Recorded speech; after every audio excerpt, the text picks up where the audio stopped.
nabiga la oran jiray isxaaq iyo yacquub oo uu sii dhalay kullan hadayna mid kastaba waanu hanuuninay nabiyaasha mid waliba waxa uu ahaa hanuunka mid horseed ku ah ونوحا هدينا من قبل نبي نوح لوانو هنوني نبي لهاي الكور نبياشا أو كسيه الرئي ومن ذريته نوح أبد كيسي وحكمده ومن ذريته إبراهيم أبد كيسي وحكمده لغدا والله ورنكره لو يسيك على الشيانون انت لو النبي استبصعت وذري أبد كي إلى هاي وكفر عي نبي إبراهيم إيا نبي نوح أمان بي مديه تاريخ أيا حصيص إلهي با كتاب كيس كريم كاكو حص داود وصلي واستيدية تبن نبي با نسخ ترنيا رسول شوي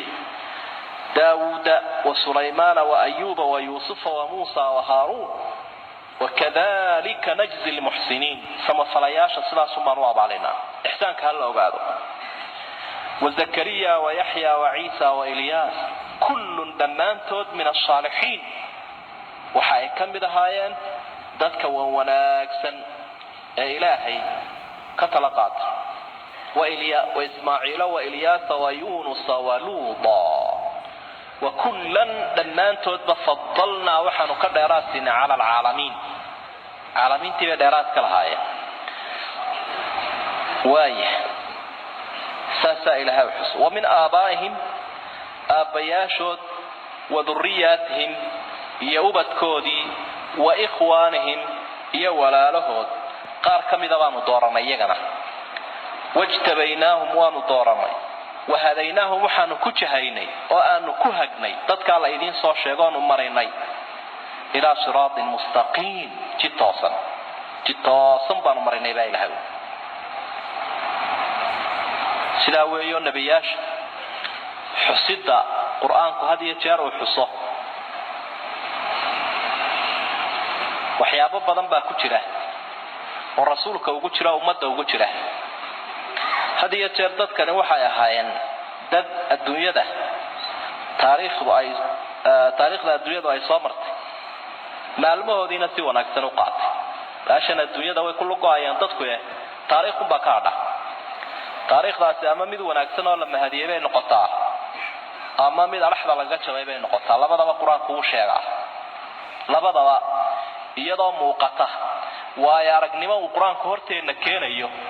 oo waqti nagaga bixin ee ilaahay uu inoogu deeqay cilmigiisa iyo xikmadiisa daraadeed oo horteena la keenayo way sidaa darteed uu ka aqoon yahansan yahay oo uu ka aqoon dheer yahay qofka waxyiga ilaahay yaqaan ee ilaahay kalaamkiisa fahamsana qisaska akhriyaya qofka aan aqoon u lahayn uu ka aqoon yahay yalaas baa la isugu imanaya waxay oranayaan aqoonyahan kuna hashiro culimada diin kuna hashiro macnaheedu waxa weeye culimada diinka iyo dadka diinta yaqaan ayagu aqoonyahan ma hawi markeeda hore ayaa la isu duur xulaya aqoonay maxaa tahay aqoon waxii uu ka maqan yahay maxaad u malayn de waa aqoon hunguri oo lagu yara akalayaan wax aqoontiiba haduu waxii uu ka maqan yahay maxay ku noqonaysaa aqoon lidalik ayaa wax ummadda islaamka loo sheegay waxigooda loogu sheegay oo ay sii hayeenba oo kitaabka kariimka 1900 sanadood ku yaalo inuu hayno agteena macruuf ka ah ayaa gaaladu 500 sano 600 sano intay diraasad ku wadaan oo intaasoo khabiir iska bedelaan ayaa la oranayaa shaygaas imika la gaaray waxa cilmiga xadiiska ah casrigu wuxuu sheegayaa ama saynisku wuxuu sheegayaa in waxa la gaaray taariikhda waxa laga ogaaday waa waxa lagu leeyahay boqolaal sano la soo tijaabinayo waa la soo waday si dib yar bay ku heli lahaayeen way ka ambadeen waxigana ka heli lahaayeen markaas dadna culimada islaamka cilmiga xadiiska wax ka taqaanaa ay oranayaan de kan kitaabka quraanka si sheegayba kan quraanka ba ka sii waramay imika ma cusbo oo imika lama gaarin horaadeen loo hayay adigu ba ka maqnaa way taa waxaynu uga jeednaa qisaskani ama adiya jeer taariikhda quraanku aad iyo aad ugu celcelinayo waa muraayadii maadiga ummadadan iyo qarniyadan kumayaal sano tagay baad soo qaadaysaa markaas aad muraayada ka eegaysaa waxiga wixii xumaa iyo wixii samaa dadkii wanaagsanaa iyo dadkii xumaa halkaas laga arkaya marka cidii waxiga u heelan ilaahay ka tala qaadanaysa ee labada wado way kala arkaya waa kala hadiya jeer ku sugan baasha adduunyada intii lagu soo jirayba lagdan kana iska soconayay quwada sharqiya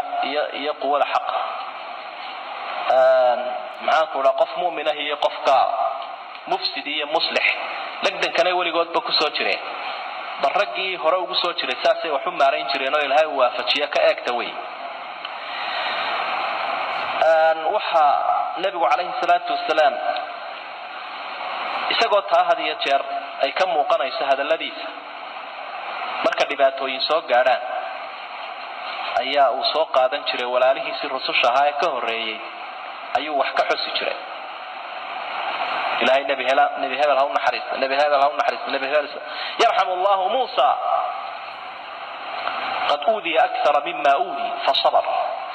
نبي موسى لها يوم حريص والله دبي أنت أنا قال لي دبي إن كبر مركز صبري أنا قلنا أن صبر وين شكل أنبو يسقنعنا يا نبي عليه الصلاة والسلام نبكى هلاي يعدوا هلاي أنا كوكري يسنيني